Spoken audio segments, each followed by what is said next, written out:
Hello hello hello hello hello. तो कैसे हो आप लोग? क्या हाल चाल? सब ठीक? आई होप मैं ऑडिबल एंड विजिबल हूँ आप लोगों के लिए। तो मैं आज आप लोगों को एक इम्पॉर्टेंट पर्सपेक्टिव सिखाने वाली हूँ। सी, 10th स्टैंडर्ड से 11th स्टैंडर्ड में सबसे मेजर डिफरेंस ये होता है कि अब टेक्स्ट बुक के अंदर से एग्जैक्ट आंसर्स आना बंद हो जाते हैं। बट कुछ टॉपिक्स होते हैं जो हमेशा इंपॉर्टेंट होते हैं, चाहे तुम 10th स्टैंडर्ड में रहो या 11th में या 12th में चले जाओ। तो उन टॉपिक के ऊपर क्वेश्चन कैसे ट्विस्टेड फॉर्मेट में आते हैं ना, ये सीखने के लिए हमें एक्सरसाइज क्वेश्चन की प्रैक्टिस करना बहुत जरूरी होता है। क्योंकि अगर हमने एक्सरसाइज क्वेश्चन की प्रैक्टिस नहीं की तो हम लोग बहुत ज्यादा कंफ्यूज हो जाएंगे और एग्जाम में समझा हुआ कॉन्सेप्ट भी मिस कर जाएंगे। So this is Radha Chaudhary, your biology mentor, which is going to teach you 11th and 12th standard biology, and I'll make sure कि आपको 95 प्लस मार्क्स आए। तो हम लोगों ने लिविंग वर्ल्ड का लाइव सेशन जो है वो अटेंड कर लिया है। मेरे नीव के बच्चों, हमने तो ऑलरेडी सारा का सारा चीज बैच में देख ही लिया है। हम लोगों ने वन शॉट भी देख लिया होगा, अगर नहीं देखा है तो go and check it out. और वन शॉट देखने के बाद अब एक्सरसाइज क्वेश्चन प्रैक्टिस करने की बारी आ चुकी है। मैं ये एक्सरसाइज क्वेश्चन को इस वे से आप लोगों को एक्सप्लेन करूंगी कि अगर तुमने ये वीडियो 2x पे भी देख लिया ना, पूरे क्वेश्चंस तुमको ऑलरेडी समझ जाएंगे। Biology is not about remembering, biology is about understanding. तो अगर बेटा आपको समझ में आ गया ना, तो आप लोगों को कभी बायो याद करने की जरूरत ही नहीं पड़ेगी। तो चलो देरी किस बात की, शुरू करते हैं। तो today we are going to cover living world के एक्सरसाइज क्वेश्चंस। शुरू करते हैं। तो यहाँ पे सबसे पहला क्वेश्चन है, which is not a property of living being. मतलब इनमें से, इन चारों ऑप्शन में से ऐसा कौन सा प्रॉपर्टी है जो कि लिविंग बीइंग होने में कंसिडर करता ही नहीं है, कंसिडर कर ही नहीं सकते। ऑप्शन ए दिया है metabolism. Now we all know कि मेटाबॉलिज्म जो होता है, it is a combination of two reactions, जो कि एक है बेटा एनाबॉलिज्म एंड दूसरा है बेटा कैटाबॉलिज्म। बेटा आपको एक बात बताऊं, तो जो 3 और 4 मार्क्स वाले क्वेश्चंस है ना, वो सबसे कम रॉन्ग जाते हैं बच्चों के। बट ये जो 1 और 2 मार्क्स की क्वेश्चन है, सबसे ज्यादा बच्चे रॉन्ग करते हैं। तो इसलिए इस पे ध्यान थोड़ा ज्यादा देना है। अब देखो, मेटाबॉलिज्म का मतलब होता है मॉलिक्यूल्स बनना और मॉलिक्यूल्स टूटना। तो ऑब्वियसली ये मेटाबॉलिज्म जो है, ये एक ऐसा प्रोसेस है जो सिर्फ और सिर्फ लिविंग ऑर्गेनिज्म कर सकते हैं। तो definitely this is not the correct answer, है ना। Next is decay. अब आप बोलोगे कि मैम एक इंसान मर जाता है तो ऑब्वियसली वो सड़ेगा, डीके होएगा। एग्जैक्टली मर जाता है तो मतलब in this state the organism is not living. When the organism is dead it means it is not living, then it will cause any decay, तब जाके ये सड़ना गलना शुरू हो जाएगा। बेटा मैं आप लोगों से इंग्लिश में बात करूंगी, बीच बीच में मराठी में भी एक्सप्लेन करूंगी, बट इंग्लिश में बात करने का ये रीजन है सो दैट जब आप पेपर लिख रहे हो तो you do not get confuse, तुम लोगों को सिर्फ मराठी या हिंदी के शब्द याद ना रहे, बल्कि पूरा का पूरा इंग्लिश में तुम लिख पाओ, क्योंकि पेपर बेटा इंग्लिश में ही होता है। मैं आपकी बड़ी दीदी हूँ, इसलिए उस हिसाब से आपको समझा रही हूँ, ठीक है। वन गो में पूरा वीडियो देखना है। तो yes, decay is the correct answer, but बाकी ऑप्शंस भी देखना है। काफी बच्चे 2 ही ऑप्शन देख के आंसर मिल जाता है, वहीं पे खत्म कर देते हैं। No, that should not be the case. आपको पूरे क्वेश्चंस पढ़ने पड़ेंगे। नेक्स्ट है ग्रोथ। अब देखो, ग्रोथ का अगर मैं बात करूं, ठीक है, ग्रोथ का अगर मैं बात करूं तो एक लिविंग ऑर्गेनिज्म ही यहाँ पे ग्रोथ करता है, ठीक है। अब यहाँ पे लिविंग ऑर्गेनिज्म ग्रो कर पाएगा, इंट्रिंसिक ग्रोथ दिखाता है, बट डेफिनेटली जैसे सैंड ड्यून्स है वो भी ग्रोथ दिखाता है, बट यहाँ पे डीके जो है ज्यादा अप्रोप्रिएट आंसर में आएगा। तो this is also not the correct answer. Next we have is reproduction. Reproduction भी सिर्फ एक लिविंग ऑर्गेनिज्म दिखा सकता है, अगर वो जिंदा है तो ही वो रिप्रोड्यूस कर सकता है, तो ये भी करेक्ट आंसर नहीं है। So the only correct answer we have here is decay, ठीक है। तो चलो हम आगे बढ़ते हैं। Next, a particular plant. एक पर्टिकुलर प्लांट है जो कि स्ट्रिक्टली सीजनल प्लांट है। सीजनल प्लांट का मतलब एक पर्टिकुलर डेडिकेटेड सीजन में ये प्लांट उगता है। So which one of the following is best suited if it is to be studied in the laboratory. अब मुझे एक ऐसे प्लांट के ऊपर स्टडी करना है जो कि सीजनल प्लांट है, तो मैं कौन से मेथड से उसको स्टडी कर सकती हूँ अगर मुझे लैब में उसकी स्टडी करना है। ऑप्शन है हर्बेरियम। तो हर्बेरियम का बात करूं तो herbarium is the correct answer, क्योंकि यहाँ पे ड्राइड स्पीशीज को रखा जाता है। मैंने कोई प्लांट को उठाया, वो मुझे कुछ डिफरेंट लगा, तो मैंने उसका ड्राइड स्पेसिमेन जो है एक पेज पे या एक पेपर के ऊपर में चिपका के रख दिया है, राइट। तो मैंने यहाँ पे क्या किया, चिपका के रख दिया है। तो ऑब्वियसली चाहे वो सीजनल हो बट मैंने तो उसको प्रिजर्व किया है, तो I can access it whenever I want. Next we have is museum. अब म्यूजियम के अंदर में हम लोग हिस्टोरिकल सिग्निफिकेंस की चीजें रखते हैं, बट यहाँ पे हमारी रिक्वायरमेंट बेटा सीजनल प्लांट है, तो museum will not be the correct answer. Next we have is botanical garden. तो यहाँ पे बोटानिकल गार्डन ऐसे डेडिकेटेड प्लेसेस होते हैं जहाँ पे जो तुम्हारे प्लांट्स है ना बेटा, जहाँ पे जो तुम्हारे प्लांट्स है ना बेटा, ये सारे के सारे प्लांट्स आप लोगों को एक कलेक्शन में मिलता है, ठीक है। तो ये बेसिकली शो ऑफ के लिए या फिर थोड़ा सेल वगैरह करने के लिए प्रेजेंट होता है, ठीक है। Next we have is flower exhibition. अब अगर मैं फ्लावर एग्जीबिशन का बात करूं तो यहाँ तो सिर्फ एक टिपिकल फ्लावर्स का एग्जीबिशन होगा, बट वो भी सीजन के हिसाब से नहीं मिलेंगे, तो the only correct answer we have here is herbarium, ठीक है। तो अभी फिलहाल हम लोग स्टार्टिंग स्टेज में है, तो ऑब्वियसली ये सारे पहलू को समझ के चलेंगे। अगर आप सीईटी में जाने वाले हैं तो let me tell you, definitely ये चैप्टर आपके सीईटी में नहीं है, बट इससे जुड़े हुए क्वेश्चंस जो है वो ट्विस्ट होके सीईटी में जरूर आ सकते हैं। और अगर आप नीट का बात करो तो नीट में तो ये क्वेश्चंस, ये चैप्टर है ही, ठीक है। देन विल मूव अहेड, हम लोग आगे बात करेंगे, ध्यान से क्वेश्चन समझिएगा, थोड़ा सा केस बेस्ड क्वेश्चन है। A group of students found 2 cockroaches in the classroom. They had a debate whether they are alive or dead. Which life property will help them to do so?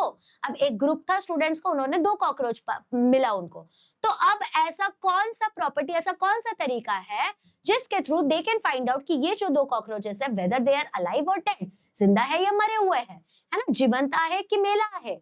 तो पहला metabolism. अब एक बात बताओ, वो cockroach के अंदर में मॉलिक्यूल्स बन रहा है या मॉलिक्यूल्स टूट रहा है, ये मुझे दिख के कैसे आएगा? तो obviously this is very slow process, we can not find out through this. Next we have is growth, मतलब मैं उसका वेट करूं, अच्छा बेटा तू ग्रो हो जा। अब मान लो वो मरा हुआ है तो कैसा ग्रो होगा, नहीं हो पाएगा ना ग्रो, तो या तो बेड़ा गर्क हो जाएगा, तो ग्रोथ भी करेक्ट आंसर नहीं है। बट अगर मैंने उसके ऊपर हिट मारा तो वो क्या करेगा, ऐसे ऐसे करके डांस करने लगेगा। I am so sorry, I am really bad at dance, but करने लगेगा यार वो डांस। क्यों? क्योंकि ही इज गेटिंग इरिटेटेड, और इरिटेबिलिटी और रिस्पॉन्सिवनेस एक बहुत ज्यादा बड़ा इंक्लूसिव कैरेक्टरिस्टिक होता है एक लिविंग ऑर्गेनिज्म का। सिर्फ और सिर्फ एक लिविंग ऑर्गेनिज्म इरिटेबिलिटी दिखाता है, इसलिए बेटा irritability is the correct answer. But we will not come to the conclusion until we have seen all the options. बेटा अगर आप लोगों को इंग्लिश में भी कोई डिफिकल्टी होगी, don't worry, I will take English का lectures as well, so that आप लोगों को सब कुछ समझ आता रहे, ठीक है। Next we have is reproduction. तो अगर अब मैं रिप्रोडक्शन का बात करूं तो मैं वेट तो नहीं करूंगी, अब मैं रिश्ता लगाऊंगी, ये 2 कॉकरोचेस की शादी होगी, स्पिट्सविला थोड़ी ना चल रहा है जो 2 लोगों का मैं यहाँ पे आइडल मैच जुड़ा हूं, उतना टाइम थोड़ी है, मेरे को तो पता करना है ना जिंदा है कि मरा हुआ है। तो that is how I will find out, मैं क्विकली एक स्प्रे मारूंगी, मुझे पता चल जाएगा, है ना, ऐसे आंसर पता करना आपको। नेक्स्ट वी हैव क्वेश्चन, बड़ा क्वेश्चन है, छोटू सा प्यारा सा। डिस्टिंग्विश बिटवीन, डिस्टिंग्विश का मतलब होता है डिफरेंस फाइंड करना, between botanical garden, zoological park and biodiversity park. इसके अंदर में मुझे सिर्फ एक बायोडाइवर्सिटी पार्क बहुत पसंद है, I will tell you why. अब बोटानिकल गार्डन का बात करूं तो बोटानिकल गार्डन में अलग अलग जगह के प्लांट्स को एक कलेक्शन में रखा जाता है, ठीक है। तो ये जो हो गया, ये इन विवो टाइप का मेथड हो गया, मतलब बाहर से लाके मैंने एक आर्टिफिशियल सिचुएशन में उन लोगों को उगाया है। वहां पे तुमको एप्पल का भी प्लांट मिल सकता है, कॉफी का भी प्लांट मिल सकता है, प्रोवाइडेड वो बहुत ज्यादा टेक्निकल टाइप का बोटानिकल गार्डन है। अगर आप अपने लोकल बोटानिकल गार्डन में जाओगे तो तुमको तुलसी भी मुरझाई हुई दिख सकती है, because that requires a great skill, ठीक है। अगर मैं जूलॉजिकल पार्क का बात करूं तो ये एक ऐसा प्लेस है जहां पे वाइल्ड एनिमल्स को उनके नेचुरल हैबिटेट से खींच खींच के लेके आते हैं और बोलते हैं कि भाई तुम कैप्टिविटी में रहो, लोग आएंगे तुमको देखेंगे और तुम्हारे साथ फोटो लेके जाएंगे। That is why I really hate zoological parks, क्योंकि लोग इसमें अपना फायदा करते हैं जबकि हमें उनको बचाना है। Biodiversity park on the other hand is the most beautiful and the perfect method. अब बायोडाइवर्सिटी पार्क का बात करूं तो यहाँ पे स्पीशीज जो है वो जमा होती है, असेंबलेज दिखाती है, जिसके वजह से सेल्फ सस्टेनिंग कम्युनिटीज बनती है, ठीक है। तो सेल्फ सस्टेनिंग कम्युनिटीज बनेगी, कहां पे बनेगी? तो डिग्रेडेड या बैरन लैंड्स पे बन जाता है, ठीक है। जैसे संजय गांधी नेशनल पार्क, मैंने देखा कि यार ये पूरा का पूरा जंगल है, तो मैं इसको पूरा गवर्नमेंट के अंडर बोल दूंगी, तो भाई अब यहाँ पे कोई भी कुछ भी उनके साथ बुरा नहीं कर सकता है, ठीक है। Now next we have botanical garden में, तो देखो ये जो हो गया ये एक्स सीटू कंजर्वेशन है, क्योंकि मैंने उसको उसके हैबिटेट से एग्जिट करवाया है। ये ट्रिक है याद रखने का, बच्चे कंफ्यूज होते हैं ex situ and in situ के अंदर। एक्स सीटू तू मतलब मैंने बाहर से एग्जिट करवाया है, ठीक है। Next we have zoological park, मैंने उनके नेचुरल हैबिटेट से उनको एग्जिट करवाया मतलब एक्सिट करवाया है। और अगर बायोडाइवर्सिटी पार्क का बात करूं तो मैं उन्हीं के एरिया में उनको रख रही हूँ, मतलब इनसाइड इन सीटू पार्क में रख रही हूँ। ये चीज कमेंट सेक्शन में जरूर एक बार रिपीट कर देना, so that you all remember. और जो भी बच्चा आपके वीडियो पे लाइक, आपके कमेंट पे लाइक करता जाएगा, आपको समझते जाएगा हाँ हाँ मुझे रिवाइज करना है, ठीक है। नेक्स्ट वी हैव, देखो बोटेनिकल गार्डन जो है ये क्यों किए जाते हैं, क्यों बनाए जाते हैं, क्योंकि बेटा ये हेल्प करते हैं कंजर्वेशन के लिए बहुत अलग अलग फ्लोरा पे। फ्लोरा का मतलब होता है जितने भी उप्स मैंने अपना पेन नीचे गिरा दिया, इतनी ज्यादा मैसी हूं मैं ना, मैं तुमको क्या ही बताऊं। Just give me a second, just give me a second. Oops, उस दिन मैं गिर गई, आज मैंने पेन गिरा दिया और अभी मैं नीचे झुकते झुकते यहाँ पे मेरे को लग गई। आई मीन ठीक है कोई दिक्कत नहीं। अब आगे देखो, अब देखो ये जो है ये रिलेटेड है बेटा कंजर्वेशन के रिलेटेड, सारे फ्लोरा के रिलेटेड। मतलब मेरे को जितना प्लांट्स है, फ्लोरा मतलब प्लांट्स, तो मेरे को ये सारे प्लांट्स को प्रिजर्व करके रखना है, इसलिए मैं बोटेनिकल गार्डन बना रही हूँ। Next we have zoological park, तो ये फौना के कंजर्वेशन के रिलेटेड है। फौना का मतलब होता है animals, flora and fauna. Then we have biodiversity park, तो भाई ये सारे बायोडाइवर्सिटी को कंजर्व करता है। बायोडाइवर्सिटी इसका मतलब होता है लिविंग ऑर्गेनिज्म में जो डाइवर्सिटी होती है उसके बारे में बात, ठीक है। I hope we have understood till now. अब अगर आपको ये समझ चुका है तो आपको रट्टा मारने की जरूरत नहीं है, easily you can write 3 points each, है ना। नेक्स्ट थोड़ा केस बेस्ड है, मजा आएगा ये समझने में, प्लीज समझते हैं। अजीजा माता उद्यान, Giza Mata Udyan, the famous zoo in Mumbai, has assimilatized Humboldt penguins. Why should penguins be assimilatized when kept at a place away from the natural habitat? यहाँ पे बोला गया है कि क्यों पेंगुइन्स को उनके टेम्परेचर के हिसाब से, मतलब जो पेंगुइन्स को टेम्परेचर चाहिए उस टेम्परेचर के हिसाब से हमको क्यों उसको एडजस्ट करवाना पड़ता है, क्यों इतना स्पेशल ट्रीटमेंट हम दे रहे हैं पेंगुइन्स को। तो देखो temperature monitored chambers are used to house Humboldt penguins. अब ये जो पेंगुइन्स है ये लोग बेचारे आए हैं नॉर्थ पोल से, उन लोगों को ऑलरेडी भाई एकदम ठंडी ठंडी चाहिए होती है, और उसमें अगर मैं मुंबई के ह्यूमिड टेम्परेचर में डाल दूंगी तो वो गोवा वाले बीच में डांस करते हुए नहीं दिखेंगे, बल्कि एक्सटिंक्ट हो जाएगा, मर जाएंगे। इतना ज्यादा महंगा चीज लेके आए, मारने तो देंगे नहीं, ये लोग तो बड़े लालची, इनको फर्क पड़ता नहीं ऑर्गेनिज्म से, बट इससे जरूर पड़ता है। तो टेम्परेचर मॉनिटर्ड रूम्स रखे जाते हैं, मतलब वहां का पूरा टेम्परेचर मॉनिटर किया जाता है। जैसे I don't remember that zoo's name. Oh God, I don't remember.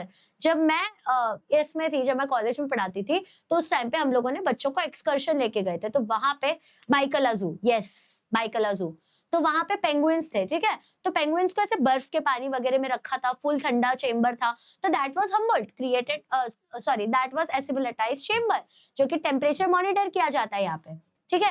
यहाँ पे उनका फूड, उनका हैबिटेट सब कुछ मेंटेन किया जाता है उनके नीड्स के हिसाब से, मतलब उनका नेचुरल हैबिटेट में जैसा फूड उनका मिल रहा था एग्जैक्ट वैसा ही फूड उनको दिया जाएगा, नहीं तो ये लोग सर्वाइव नहीं कर पाएंगे, ठीक है। और ये जो है इसको एसिमिलेटाइज करना पड़ता है उस जू के कंडीशन में।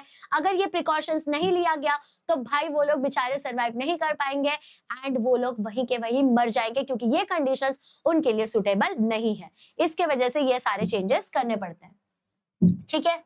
Now next case study we have, ये chapter easy है, हो जाएगा आराम से।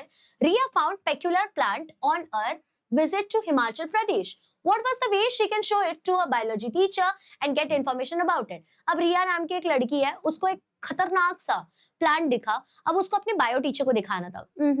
I mean मे बी मुझे ही दिखाना होगा, बट उसको दिखाना था, तो पूछा गया है कौन से तरीके से वो हमको दिखा सकती है, टीचर को दिखा सकती है। अब ये बेचारा बुक जो है वो पुराने जमाने में बना था, अब इस जमाने में बना होता तो बच्चे क्या बोलते, ma'am I'll just click photo from the chat GPT and chat GPT will tell me what is the information. फटाक से वो मुझे information बता देगी, बट यहाँ पे अलग तरीका बताए।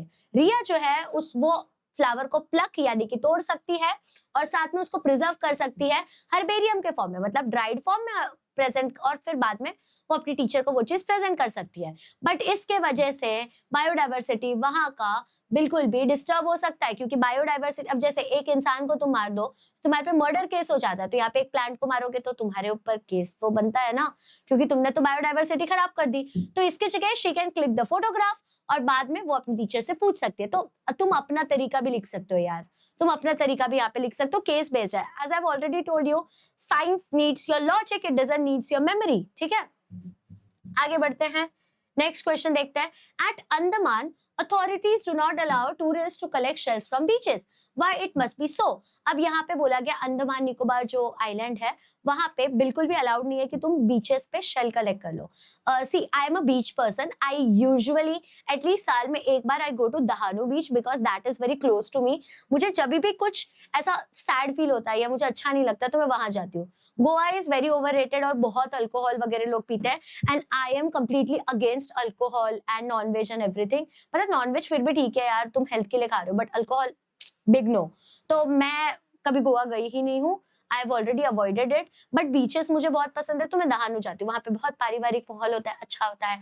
तो वहां पे मैंने शेल्स कलेक्ट किए थे, तो वहां पे मैंने वही सोचा कि देख लेते यार कि शेल्स क्यों क्यों रहता है प्रेजेंट। उस टाइम मुझे नहीं पता था, जब मैं फर्स्ट टाइम गई थी तो तब मुझे पता चला, और उसका आंसर यहाँ पे भी है। तो ये जो सी शेल्स होते हैं ना वो हमारे कलेक्ट करने के लिए नहीं होते हैं। ये सी शेल्स जो है ये बहुत इंपॉर्टेंट पार्ट होते हैं बेटा कोस्टल इकोसिस्टम के, मतलब वो जो कोस्ट है उसके इकोसिस्टम के लिए बहुत इंपॉर्टेंट है, क्योंकि ये बेटा सर्वाइवल में हेल्प करते हैं बहुत सारे मरीन क्रिएचर्स के। ये बेसिकली उन लोगों को अटैचमेंट का मटेरियल भी प्रोवाइड करते हैं। कोई कोई अल्गेज हो गया, कोई कोई सबस्ट्रेटम के ऊपर में अटैच रहता है, वो सबस्ट्रेटम और कुछ नहीं ये शेल्स होते हैं। कुछ कुछ ऑर्गेनिजम्स तो इन्हीं शेल्स के अंदर में घुसे रहते हैं। तो कोई इसको अपने प्रोटेक्शन के लिए यूज करता है, तो कोई इसको अपने रहने के लिए भी यूज करता है। फिशेस या तो हाइडिंग के लिए यूज कर रहे प्रेडेटर से, और हर्मिट क्रैब्स तो इन शेल को रहने के लिए यूज करते हैं। ठीक है, तो अगर तुम सी शेल्स को निकाल लोगे तो बेटा कहाँ पे रहेंगे वो लोग, है ना। अब जो रिमूवल कर रहा है इन सी शेल्स का वो बेसिकली उस इकोसिस्टम को डिस्टर्ब कर रहा है, that is why it is not allowed to collect. ठीक है, next question we have, why do we have green house in botanical gardens. अब बोला गया है कि बोटानिकल गार्डन्स में ग्रीन हाउस की क्या जरूरत है, वहां तो इतने सारे प्लांट्स हैं। तो देखो टेम्परेचर, ह्यूमिडिटी और कुछ और फैक्टर्स जो होते हैं उसको बहुत क्लोजली ग्रीन हाउस में ऑब्जर्व किया जाता है। ठीक है, because of this method helps plants that are most delicate to stay alive. अब इस मेथड की वजह से since we are able to identify कि क्या टेम्परेचर चाहिए, क्या क्या कंडीशंस है, तो यहाँ पे बहुत इजी हो जाता है ये आइडेंटिफाई करने के लिए कि कौन से प्लांट एक्सटिंक्ट होने वाले हैं। ठीक है, बहुत इजी हो जाता है वो चीज आइडेंटिफाई करना। इसके वजह से प्लांट्स जो है वो सस्टेन करने में भी इजी हो जाते हैं। मतलब कोल्ड टेम्परेचर है तो ऐसा नहीं कि भाई सारे प्लांट्स ही मर जाएंगे, बेसिकली रेजिस्टेंस क्रिएट करते वो लोग। दैट इज व्हाई ये जो तुम्हारा ग्रीन हाउसेस है वो तुमको बोटानिकल गार्डन में मिलेगा। ठीक है, next we have the question, what do you understand from terms like in situ and ex situ. तो देखो अगर मैं ऑर्गेनिजम्स का प्रिजर्वेशन कर रही हूँ उन्हीं के नेचुरल हैबिटेट में, तो उसको हम लोग इन सीटू कंजर्वेशन बोलते हैं। और दूसरे वर्ड में इट बेसिकली मीन्स कि तुम मेंटेन कर रहे हो उसको, तुम उसको सेफ गार्ड करो बट उसके नेचुरल हैबिटेट में। ठीक है, यहाँ पे जो एनिमल्स है वो इधर उधर घूम सकते हैं, उनको कोई रेस्ट्रिक्शन नहीं है, इवोल्यूशन वगैरह के चेंजेस भी उधर ही ऑब्जर्व किया जाएगा, उनको उनके जगह से बाहर नहीं निकाला जाएगा। बेसिकली छुट्टा पहलवान की तरह जो करना है कर लो। ठीक है, बट एक्सीटू का मतलब क्या होता है कि तुम उनको प्रिजर्व तो कर रहे हो बट उनके नेचुरल हैबिटेट से दूर, बट तुम उनको नेचुरल हैबिटेट प्रोवाइड कर रहे हो आर्टिफिशियली। ठीक है, तो ये हेल्प करता है स्पीशीज को स्टडी करने के लिए कि कैसे वो अडेप्ट कर रहे हैं। मैं उसको नेचुरल से आर्टिफिशियल हैबिटेट में लाई हूँ, तो is he able to adapt और नॉट। और बेसिकली यहाँ पे देखो मोबिलिटी जो है ना वो बहुत कम हो जाता है, क्योंकि जंगल जितना एनवायरमेंट थोड़ी ना मिलेगा उनको। ठीक है, और ये बहुत इंपॉर्टेंट है सो दैट वो मत देखो उन लोग का एक्सीटू करने का क्या रीजन था, so that they can preserve the animals. ऐसे नहीं कि लोग हंटिंग करके चले जाए, क्योंकि जंगल बहुत बड़ा होता है, लिमिटेड एरिया है ही नहीं, तो कोई भी आके हंटिंग कर सकता है। तो ये भी एक रीजन था। ठीक है, वी ह्यूमंस थिंक कि हम सबसे ज्यादा इवॉल्व्ड स्पीशीज है, बट अगर तुम ये जानवरों को देखोगे they are more and more evolved. वो लोग बहुत ज्यादा टेक्निकल चीजें दिखाते हैं, जैसे कि टेलीस्कोप फिश होता है, वो फिश इतने हाई प्रेशर के अंदर में रहता है, still he is able to see more clearer than वो जो टेलीस्कोपिक वाला तुम लोगों का कैमरा होता है उससे भी बेटर। तो they are more advance than us. We can not survive अगर हम लोग अंडर वाटर चलेगा, बट दे कैन, है ना। अब आगे बढ़ते हैं, नेक्स्ट बात करते हैं शॉर्ट नोट्स के रिलेटेड। तो यहाँ पे एक शॉर्ट नोट्स लिखने बोला है, role of human beings in biodiversity conservation, कि हम लोग कैसे बायोडायवर्सिटी कंजर्वेशन में हेल्प कर सकते हैं। मुझे एक सिप पानी पीने दो फिर आगे बढ़ते हैं। आई विल ट्राई कि ये वीडियो छोटी से छोटी बने सो दैट आप लोगों का ज्यादा टाइम वेस्ट ना हो और आप लोग पूरा का पूरा ये चीज रिवाइज भी कर लो, है ना।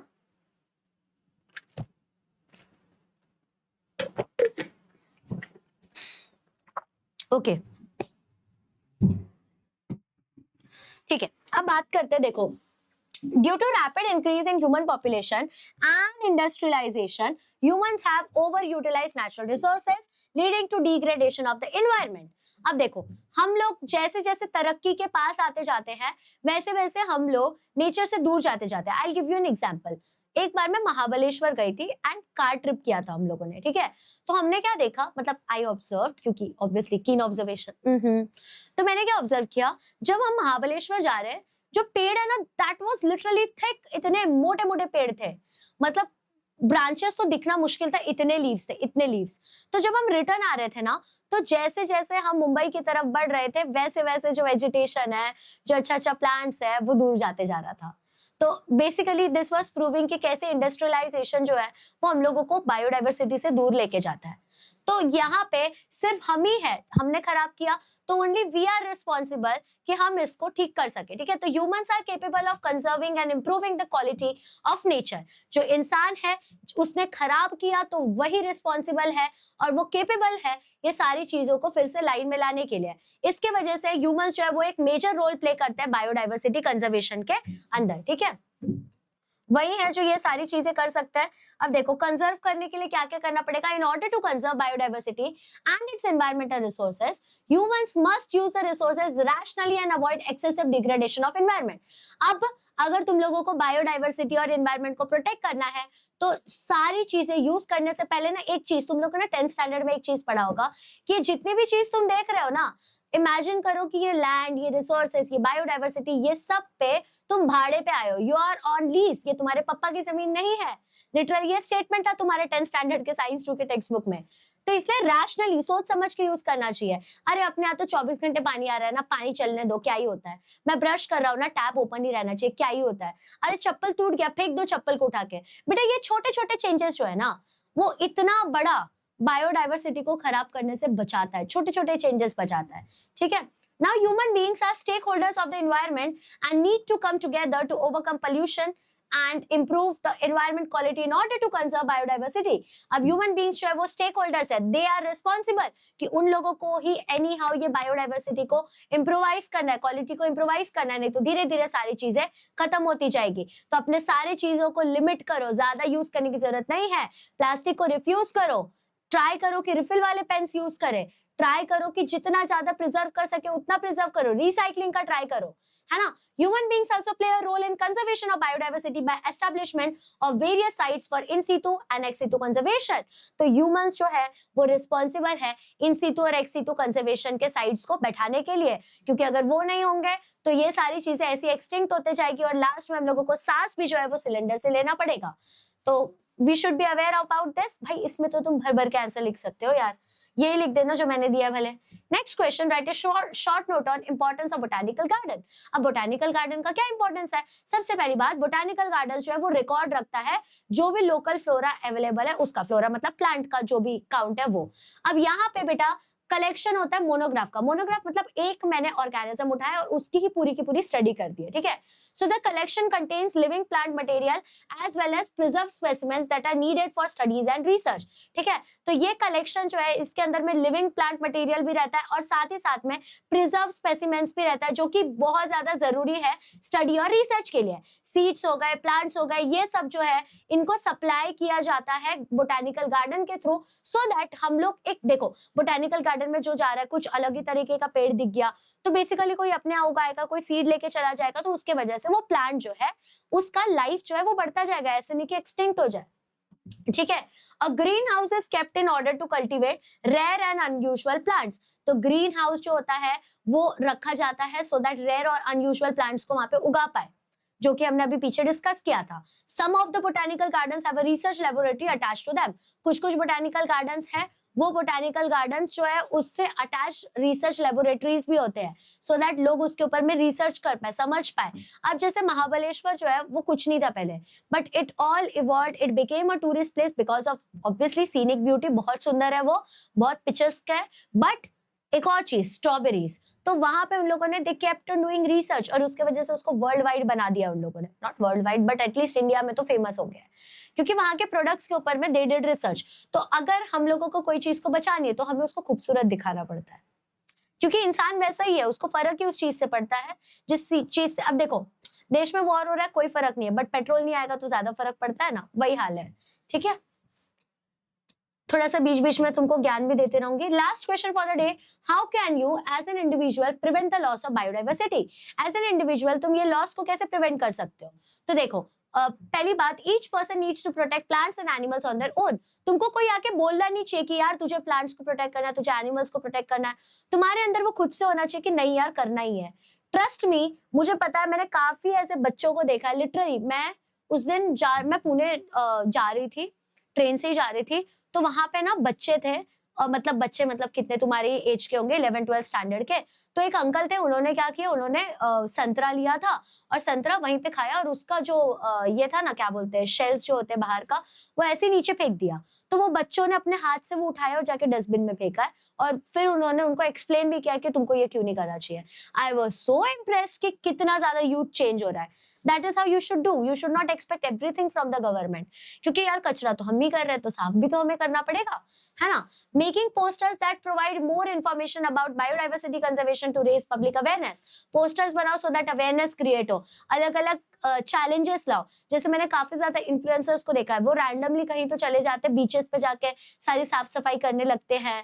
तो that is how you create awareness. अभी मैं तुम लोगों को ये क्वेश्चन पूछी, तुम इसको लर्न करोगे, कहीं ना कहीं तुम्हारे सबकॉन्शियस में तुम इतने अच्छे हो ना, तुम अगली बार गंदगी नहीं करोगे। तो what I did, I have spread awareness. मैंने अवेयरनेस क्रिएट कर दिया है। इंक्रीज सपोर्ट और active participation in government policies and actions laid down for conservation of biodiversity. अब ज्यादा से ज्यादा गवर्नमेंट का यहाँ पे हम लोगों को इन्वॉल्वमेंट डालना पड़ेगा, रूल स्ट्रिक्ट करने पड़ेंगे, तब जाके लोग जो है उसके ऊपर अप्लाई करना शुरू करेंगे। अलग अलग जो प्लांट्स और एनिमल्स है अपने स्पीशीज, अपने एरिया में, उनको प्रोटेक्ट करना हमारी जिम्मेदारी होती है। और एक बर्ड और बैट का हाउस भी बना दो जहां भी पॉसिबल हो, ठीक है, क्योंकि ऑब्वियसली वो हेल्प करेंगे पॉलिनेशन वगैरह में, है ना। नेक्स्ट चीज, जो भी ट्रीज जो है गिर सकती है, वो सारे ट्रीज को प्रोटेक्ट करो। कोई अपना जगह बिल्ड करने के लिए ट्रीज को नहीं काटना चाहिए। फिर रिड्यूस, रिसाइकल और रीयूज, RRR का जो मेथड है वो यूज करो। जितना भी रिसोर्सेज है उसको कम मात्रा में यूज करो, रिसाइकल करो उसको या रीयूज करो उसको, ठीक है। स्पेशली रिड्यूस करना पोल्यूशन को, और साथ में यूज ऑफ प्लास्टिक बैग्स को और दूसरे मटेरियल्स को जो भी थ्रेट है हमारे इन्वायरमेंट के लिए। अपने इन्वायरमेंट फ्रेंडली प्रोडक्ट्स को ही यूज करना है। गार्बेज को 2 अलग कैंस में कलेक्ट करना है, सो दैट उसको जो रिसाइक्लेबल है, जो डिग्रेडेबल है, उसको हम लोग आगे जाके रिसाइकल कर पाए। और साथ में लोगों को भी इंपॉर्टेंस समझाओ, अलग अलग रैलीज करो जिसके थ्रू वो लोग समझ पाए। अब ये चैप्टर तुम घर पे पढ़ रहे होगे तो थोड़ा मम्मी को बता दो, मम्मी अपने बाजू वालियों को बता देगी, उसके थ्रू ये बातें फैलेंगी। इंस्टाग्राम पे इतने ट्रेंड फॉलो करते हो, इतने ट्रांजिशन करते हो, कभी ये तो करो। मैं खुद आप लोगों को लिटरली कोलैब रिक्वेस्ट डाल दूंगी, आप करके तो दिखाओ। ये छोटे छोटे चीजें हैं, हमारे एनवायरनमेंट को सेफ रखेगा, क्योंकि अगर एनवायरनमेंट ही नहीं होगा तो we all will be demolished, हमारे पास कुछ नहीं बचेगा, ठीक है। Thank you so much for watching till the end. अब आप लोगों को मैं बता दूं, अगर इतने ही डिटेल में आप लोगों को पढ़ना है, जहाँ पे आपके एक्सरसाइज क्वेश्चन हो रहे हैं, जहाँ पे आपको 1 शॉट मिल रहा है, जहाँ पे आपको डिटेल लेक्चर्स मिल रहा है, तो यू कैन ज्वाइन आवर नीव बैच, जो कि महाराष्ट्र का नंबर 1 बैच है। ये 2 ईयर कोर्स है for 11th and 12th standard. इसमें सीईटी भी कवर किया जाएगा, और अगर सीईटी का कोई भी क्रैश कोर्स है, that will be free free free for all of you, ठीक है। प्राइजेस अगर देखेंगे तो 2 इयर्स का कोर्स है जस्ट फॉर 5500 रुपीज। यहाँ पे हम चारों लोग पढ़ाएंगे, आपको एकदम डिटेल में पढ़ाने वाले हैं। और यहाँ पे बेटा अगर प्राइस देखो तो it is less than 230 per month, है ना। 2 ईयर कोर्स अगर आप लेंगे तो ये 7099 का, क्योंकि यहाँ पे तत्व बुक्स इंक्लूड हो जाएंगे। एंड अगर मैं बात करूँ 2 ईयर इन्फिनिटी कोर्स का, तो दैट इज फॉर 29,999, बिकॉज यहाँ पे तुमको एक मेंटर मिलेगा जो कि तुम्हारे पीछे बड़ा रहेगा कि तेरे को तो पढ़ना ही है, ठीक है। डिस्क्रिप्शन में लिंक है, गो चेक इट आउट। तब तक मैं प्रूफ दिखा देती हूँ why you should join this batch. यहाँ पे मैं आप लोगों को सीईटी का रिजल्ट दिखाती हूँ। यहाँ पे 8 के ऊपर बच्चे हैं जो लोगों को 99 के अबव परसेंटाइल है, और 90 के अबव परसेंटाइल वालों की तो भीड़ ही कम नहीं है। अगर मैं जेई का बात करूँ तो वहां भी 99 परसेंटाइल आने से कोई बच्चा पीछे नहीं हटा है। अगर 3 बच्चा जेई क्लियर कर रहा है ना, उसमें से एक बच्चा हमेशा वेदांतु का होता है। 1400 के ऊपर डॉक्टर्स वेदांतु ने प्रोड्यूस किया है। और अगर तुम लोगों को ऑफलाइन सेंटर जाना है तो these are our offline centre, go and check it out. हमारे ऑफलाइन सेंटर वहां पे भी बेटा 90% स्कॉलरशिप चल रहा है, तो you can book your demo. आप जा सकते हैं वहां पे, चेक कर सकते हैं कैसा क्या है, and you can decide for your future. Don't worry, हम आप लोगों को बेस्ट से बेस्ट हेल्प करेंगे। जैसे आप लोगों को मैंने दिखाया था कि मेरे पुराने बच्चों का क्या-क्या रिजल्ट आया था।